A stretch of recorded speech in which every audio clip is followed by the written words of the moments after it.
우리 함께 사도신경으로 신앙을 고백함으로 수요 예배를 하나님께 드리도록 하겠습니다. 나는 전능하신 아버지 하나님 천지의 창조주를 믿습니다. 나는 그의 유일하신 아들 우리 주 예수 그리스도를 믿습니다. 그는 성령으로 잉태되어 동정녀 마리아에게서 나시고 본디오 빌라도에게 고난을 받아 십자가에 못 박혀 죽으시고 장사된 지 사흘 만에 죽은 자 가운데서 다시 살아나셨으며 하늘에 오르시어 전능하신 아버지 하나님 우편에 앉아 계시다가 거기로부터 살아있는 자와 죽은 자를 심판하러 오십니다. 나는 성령을 믿으며 거룩한 공교회와 성도의 교제와 죄를 용서받는 것과 몸의 부활과 영생을 믿습니다. 아멘. 찬송 263장입니다.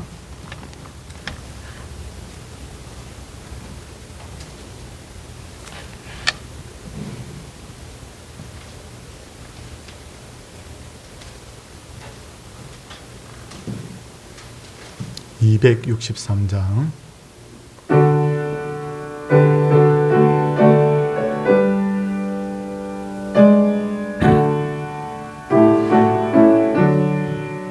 이 세상 험하고 나 비록 약하나 늘 기도 힘쓰며 큰 권능 얻겠네.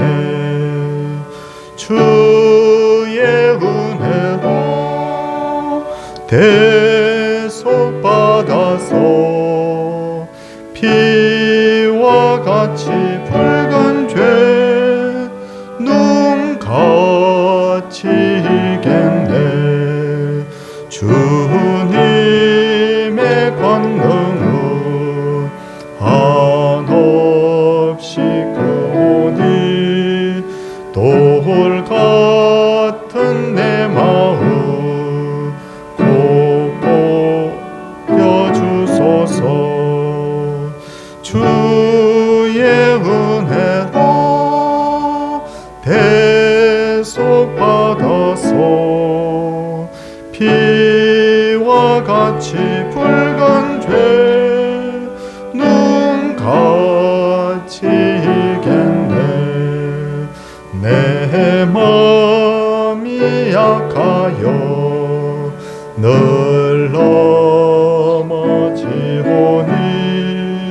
주 예수 힘주사 구세게 하소서. 주의 은혜로 대속받아서 피와 같이 붉은 죄 눈같이 이겠네.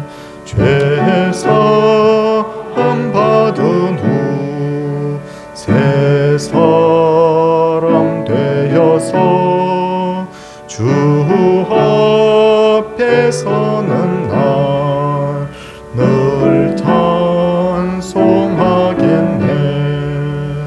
주의 은혜로 대속받아서 피와 같이 붉은 죄 눈같이 이겠네. 아멘. 배경희 권사님께서 기도 인도하시겠습니다. 내가 우리 것을 양으로 생명을 얻게 하고 또 풍성히 얻게 하려는 것이다. 아버지 하나님 감사를 드립니다.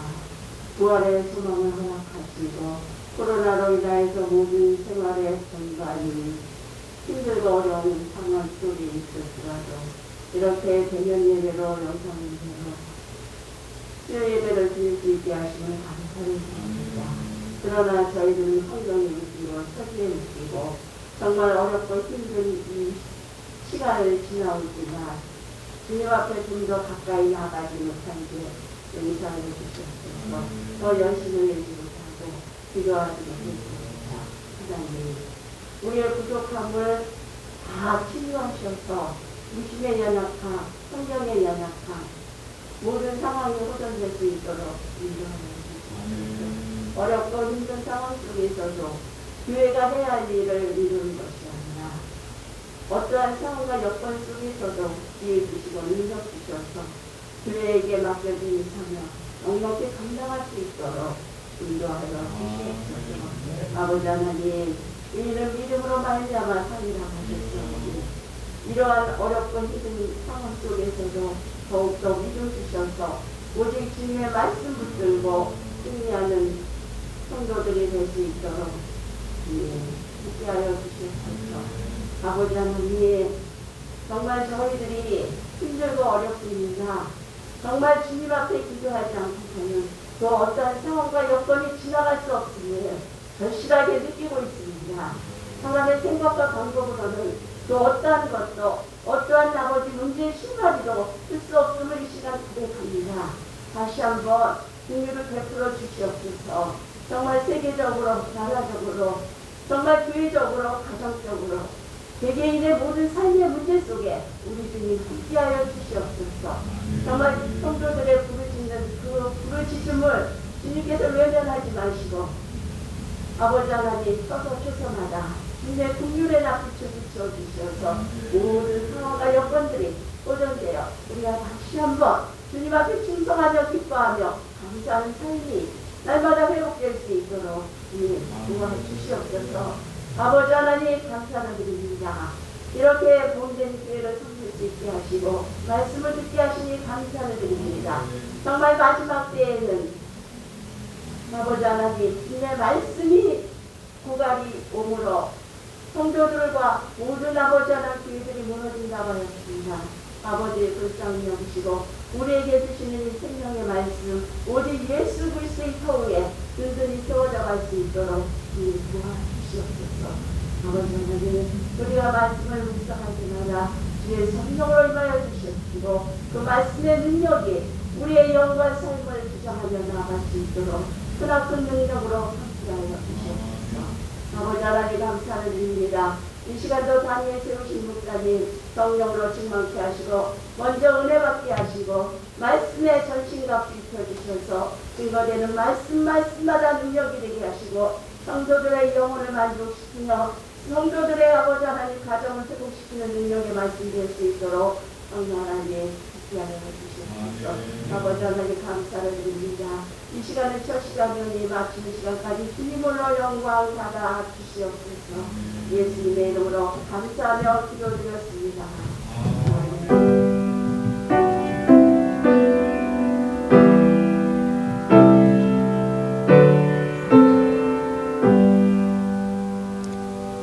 하나님의 말씀은 창세기 4장 1절에서 7절까지 말씀입니다.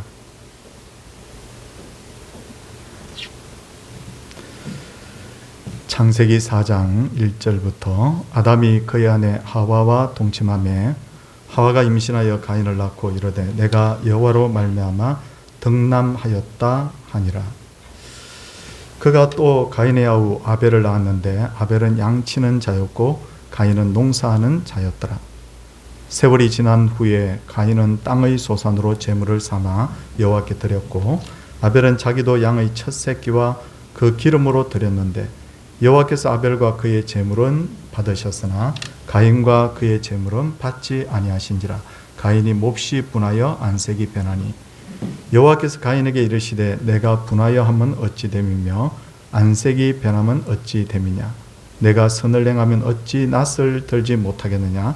선을 행하지 아니하면 죄가 문에 엎드려 있느니라.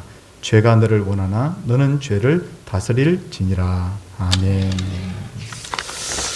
하나님께서 금하신 선악의 열매를 먹은 후에 에덴 동산에서 쫓겨난 아담과 하와는 생계 유지를 위해서 얼굴에 땀을 흘리면서 열심히 아마 일을 했을 것입니다. 그러다가 아들 가인을 낳게 되는데 가인을 낳은 아담은 내가 여호와로 말미암아 덕남하였다 하고 크게 기뻐합니다. 누구나 결혼을 해서 첫 아이를 얻으면 가인처럼 이렇게 기뻐할 수밖에 없지 않습니까? 근데 아담이 아들을 낳고 기뻐한 또 하나의 이유가 있었는데 그것은 창세기 3장 15절을 보시면 하나님께서 장차 여자의 후손이 뱀의 후손과 원수가 될 것이라고 말씀을 하셨기 때문이에요. 그러므로 아담은 가인을 낳자 이 아이가 혹시 하나님께서 말씀하신 혹시 여자의 후손인가? 그렇다면 마땅히 그 여자의 후손을 통해서 죄의 문제를 해결받고 구원을 받을 텐데 하는 그런 기대감에서 크게 기뻐한 것으로 보이지만 아담의 기대와는 달리 가인은 하나님께서 말씀하신 여자의 후손은 아니었어요. 이어서 아담은 아벨이라는 아들을 낳습니다. 이제 가인은 농사 짓는 사람이 되었고 아벨은 양을 치는 사람이 되었습니다. 세월이 지나자 이 두 사람은 정성 들여서 제사를 드리는데 오늘날로 말하면 예배를 드렸어요. 추측컨대 아담과 하와는 평소에 아들들에게 신앙 교육을 아주 철저하게 시켰던 것으로 보입니다. 그런데 하나님께서는 아벨의 제물은 받으셨으나 가인의 제물은 받지 않으셨습니다. 그 이유가 뭘까요? 어떤 이는 말하기를 아벨은 양을 잡아서 제사를 드렸기 때문에 아벨의 제물에는 피가 있었다는 것. 그에 반해서 가인은 곡식으로 제사를 드렸기 때문에 피가 없는 바로 제사를 드렸기 때문에 하나님께서 받지 않으셨다고 하는데 이 설명은 성경적으로 맞지 않는 설명입니다. 왜 그런가 하면 이때는 제사에 대한 율법이 주어지기 전이에요. 그렇기 때문에 어떻게 제사를 드려야 한다는 기준이 없었다는 거죠. 그러므로 제물의 내용에 무슨 문제가 있다고 지적을 할 수는 없습니다. 또 하나는 나중에 레위기를 봐도 반드시 제물에는 피가 있어야 된다는 규정은 없습니다. 물론 비둘기 제물도 있고 양, 염소, 소를 잡아서 제사를 드리는 일들이 일반적이었지만 그러나 곡식으로 드리는 제사도 분명히 레위기에 있거든요. 그러니까 가인이 곡식으로 제사를 드렸다고 해서 그게 문제는 아니었다는 것을 아주 명확하게 말씀을 드릴 수가 있어요. 근데 또 어떤 분은 말하기를 아벨의 제사를 정성이 들어간 제사였고 가인의 제사는 정성이 없었기 때문이라 하는데 상당히 일리가 있는 설명으로 보입니다. 창세기 4장 3절 보시면 가인은 그냥 땅의 소산을 제물을 삼아 여호와께 드렸죠. 그에 반해서 창세기 4장 4절을 보시면 아벨은 양의 첫 새끼와 그 기름으로 제사를 드렸다라고 하지 않습니까? 첫 새끼는 바로 무엇을 상징하느냐? 성경적으로 보면 가장 귀한 것 드릴 때 첫 것 드린다고 되어 있거든요. 그리고 또 하나는 뭐냐면 첫 것을 드리는 것은 모든 것을 드렸다라는 모든 것을 대표한다는 그런 의미가 있는 거예요. 그런 면에서 보면 가인의 제물과 아벨의 제물이 정성의 면에 있어서 굉장히 차이가 있었다는 것을 알 수가 있습니다. 셋째로 하나님께서 가인의 제물을 받지 않으시고 아벨의 제물을만 받으신 것은 가인은 믿음이 없었고 아벨은 믿음이 있었기 때문이라는 거예요. 이건 굉장히 성경적입니다. 왜 그러냐면 히브리서 11장 4절을 보시면 뭐라고 되어 있느냐면 믿음으로 아벨은 가인보다 더 나은 제사를 하나님께 드렸다. 무엇으로? 믿음으로. 명확하게 딱 이야기하고 있어요. 믿음으로 아벨은 가인보다 더 나은 제사를 드렸다. 그렇기 때문에 이 세 번째 설명이 가장 성경적으로 타당한 설명으로 우리가 이해를 하는 것이 좋습니다. 이것을 더 확실하게 알 수 있는 것은 창세기 4장 4절과 5절을 보시면 여호와께서 아벨과 그의 제물은 받으셨으나 가인과 그의 제물은 받지 아니하신지라 라는 것을 볼 때 더 확실해지는데 말씀을 잘 보시면 제물만 받지 않으신 것이 아니라 아벨과 그의 제물, 그 다음에 가인과 그의 제물이라고 이렇게 명확하게 구분이 되어 있잖아요.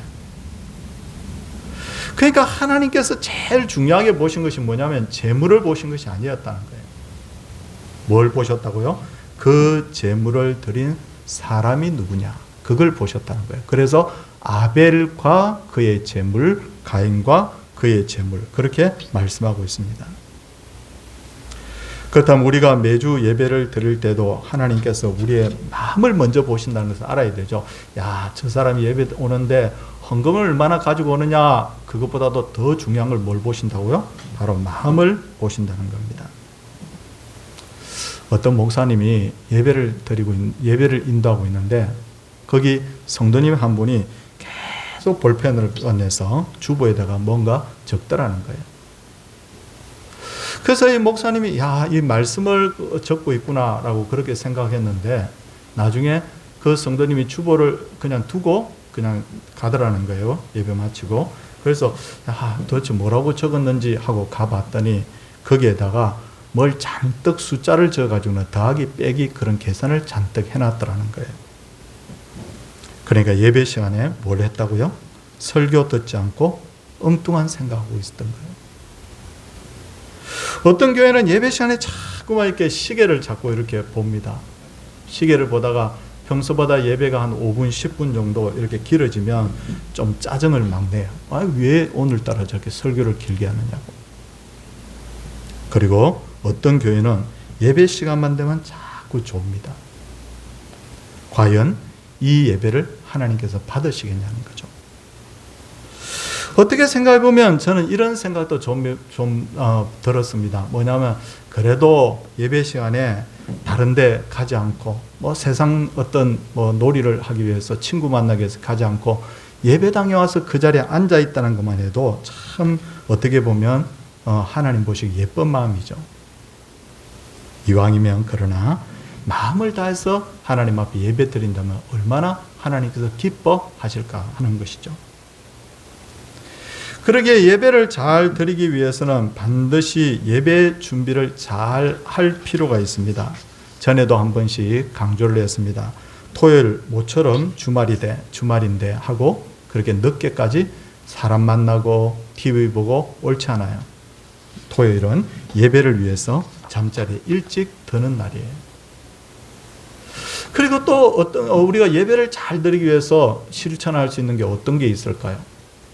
예배 끝나자마자 그 시간에 맞춰서 무슨 약속을 잡지 말아야 됩니다. 그러면 조급해지죠.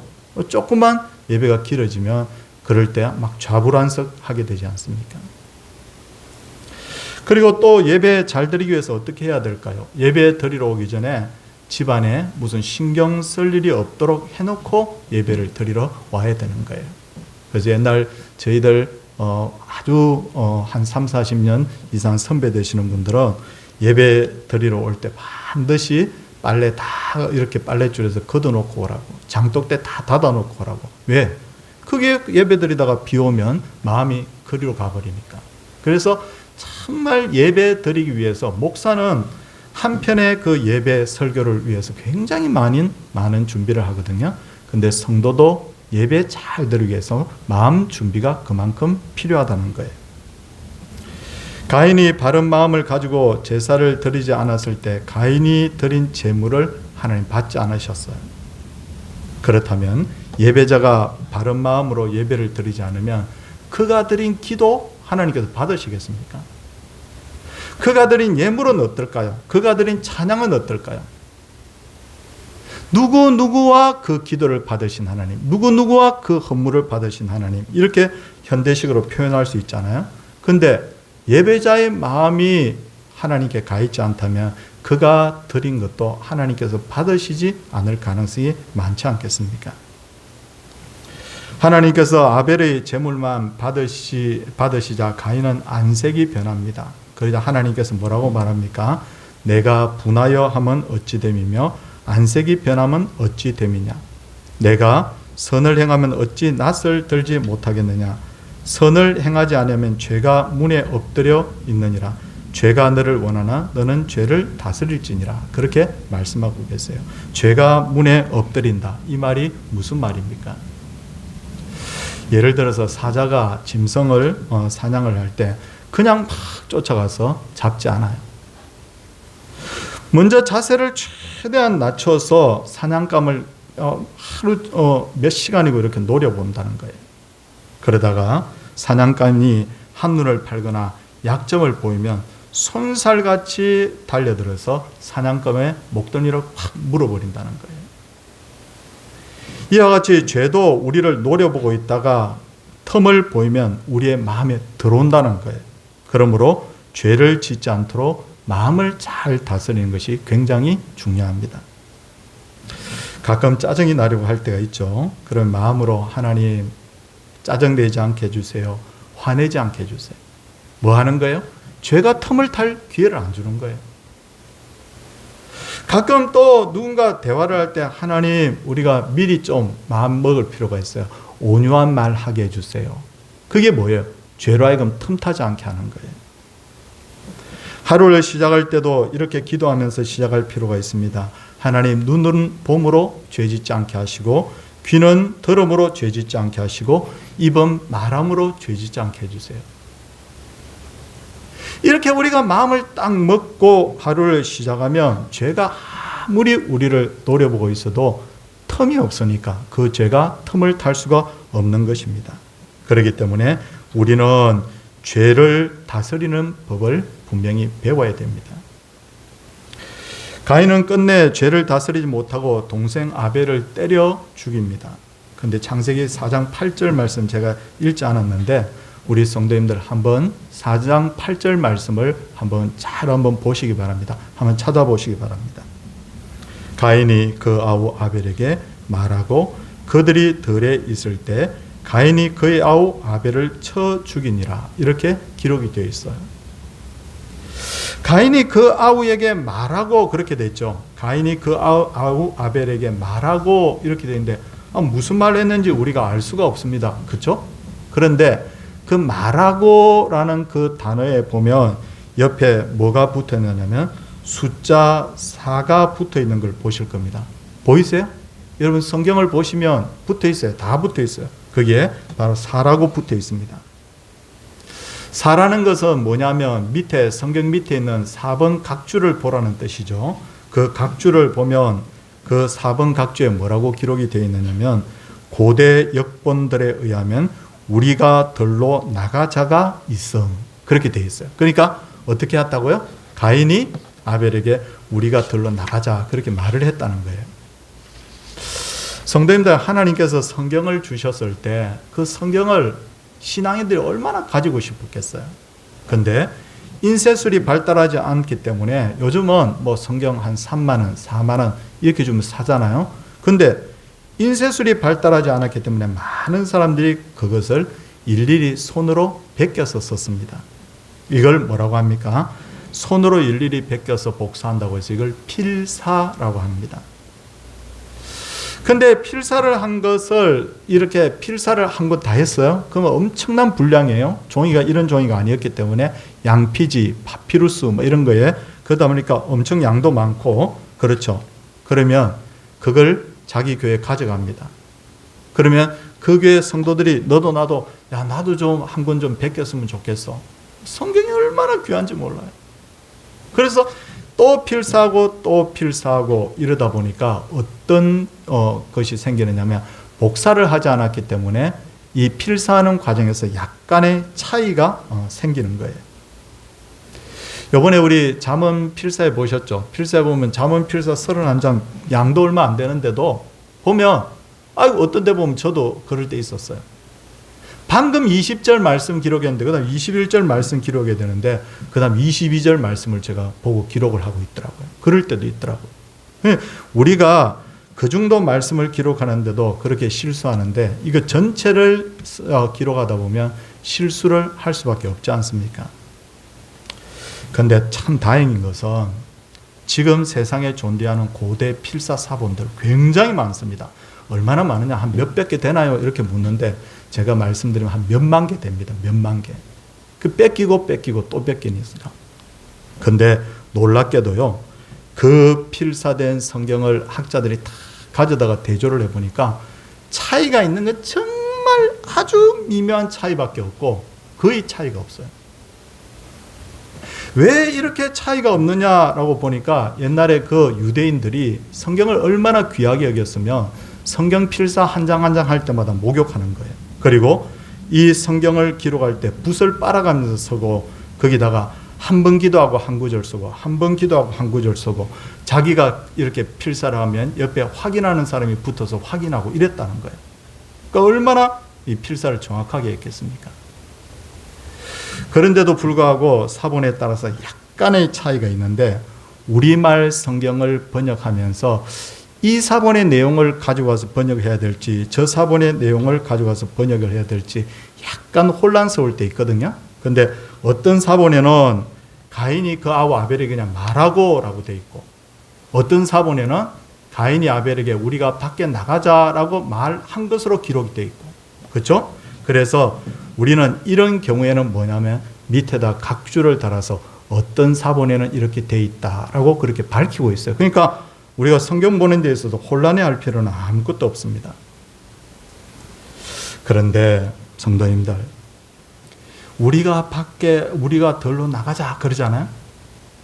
이 가인의 말이 과연 그렇다면 이 아우 아벨을 죽인 건 우발적이 아니라는 거예요. 맞죠? 일부러 아주 의도적입니다. 계획을 세워가지고 그 아우를 의도적으로 덜에 끌어내서 죽이는 방법도 어떻게 죽입니까?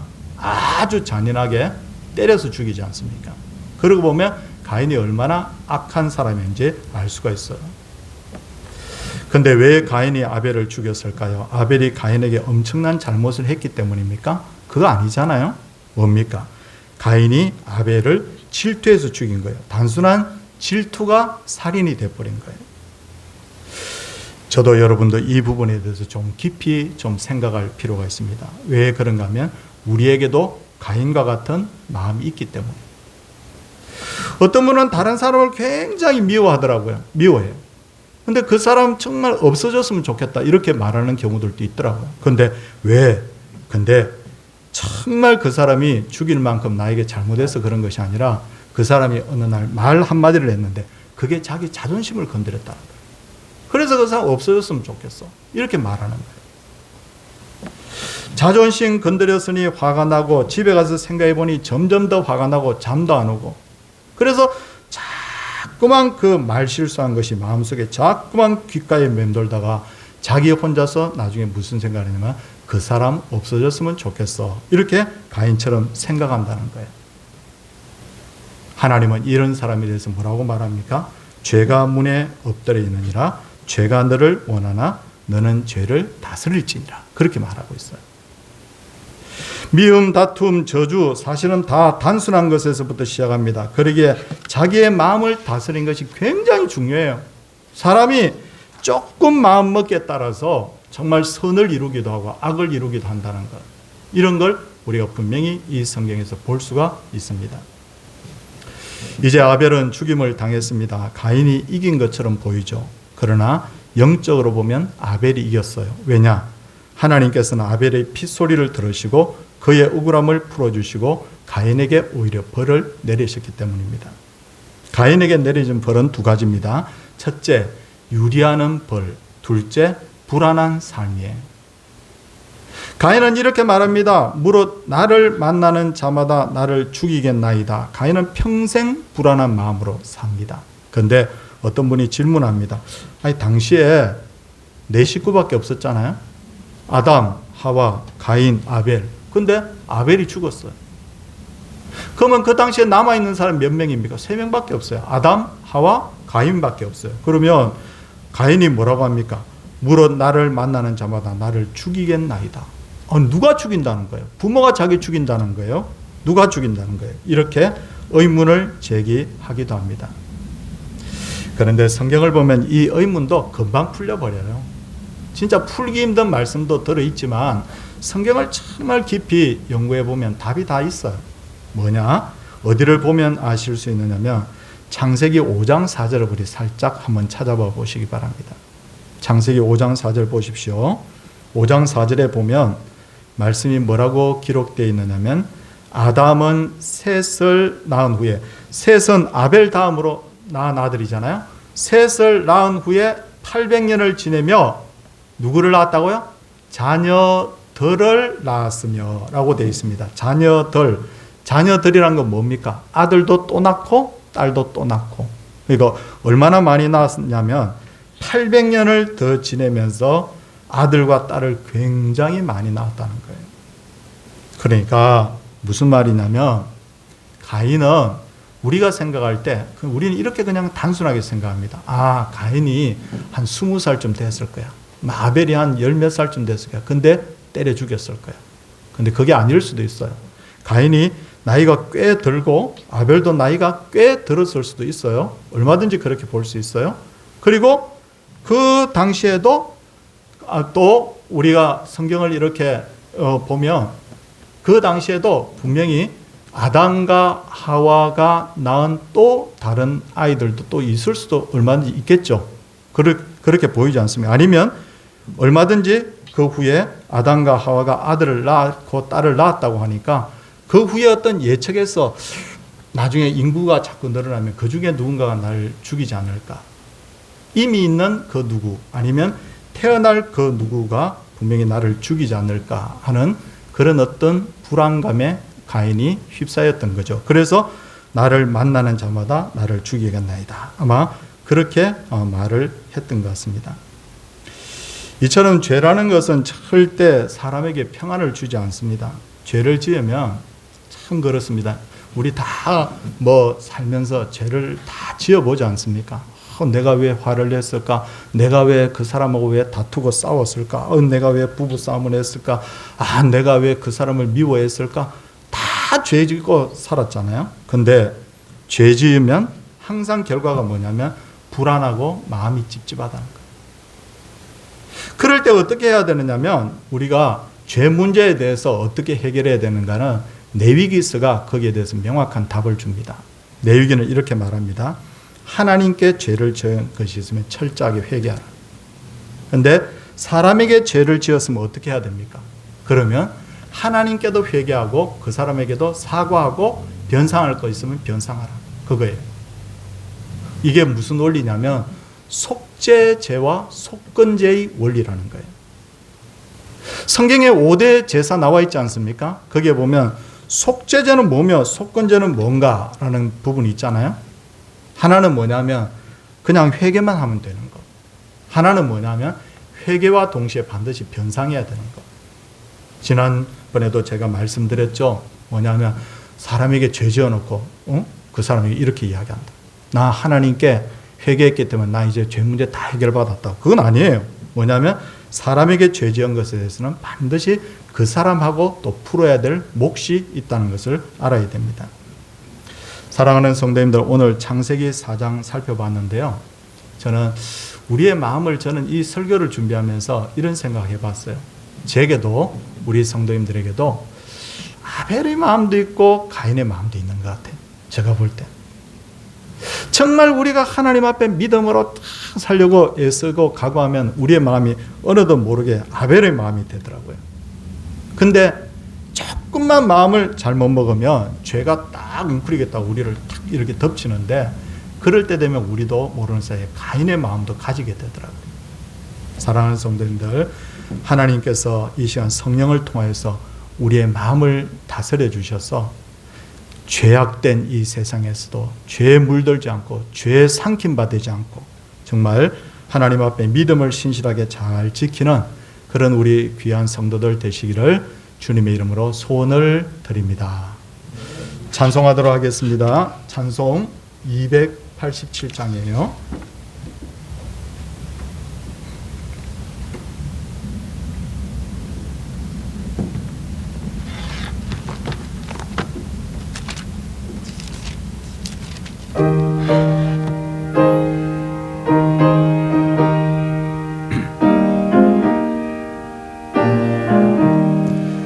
예수 앞에 나오면 죄사 받으며 주의 품에 안기어 편히 쉬리라.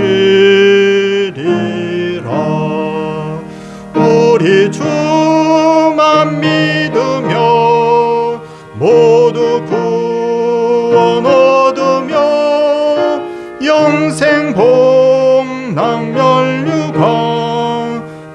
확실히 받겠네. 예수 앞에 나와서 은총을 받으며 마음의 기쁨 넘치어 감사하리라. 우리 주만 믿으며 모두 구원 얻으며 영생 복락 면류관 확실히 받겠네. 예수 앞에 설 때에 흰 옷을 입으며 밝고 빛난 내 집에 길이 살리다. 우리 주만 믿으며 모두 구원 얻으며 영생 복락 면류관 확실히 받겠네. 기도하겠습니다. 하나님 아버지, 창세기의 말씀으로 이렇게 수요일마다 말씀을 선포하고 말씀을 들으며 말씀을 나눕니다. 하나님께서 그 옛적에 아주 수천 년 전에 있었던 그런 이야기가 아니라 오늘도 우리의 마음속에 참 가인 같은 마음도 있을 수 있고 아벨 같은 마음도 있을 수 있다는 것, 우리의 삶에 잘 주님 적용하고 돌아볼 수 있게 해주셔서 우리가 지금 어디에 서 있는지 자신의 영적 위치를 다시 한번 확인할 수 있도록 은혜 베풀어 주옵소서. 주님, 죄는 항상 문에 엎드려 있습니다. 우는 사자와 같이 산길자를 두루 찾아 지금도 우리를 노려보고 있습니다. 죄 짓지 않게 하시고 자신을 성결케 하게 하시고 말씀으로 잘 무장하게 하시고 기도로 성령의 은혜를 구하는 하나님의 사람들 되게 하옵소서. 주 예수 그리스도의 은혜와 하나님의 사랑과 성령의 감화교통하심 역사가 주님의 백성들 위해 이제로부터 영원토록 함께 있을지어다. 아멘.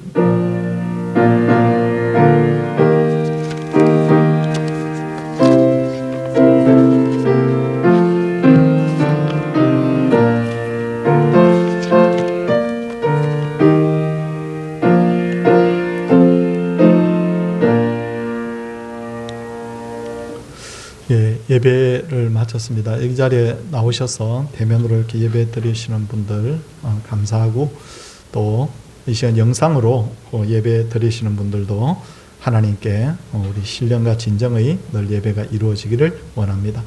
옆에 분들과 한번 인사하고 돌아가도록 하겠습니다.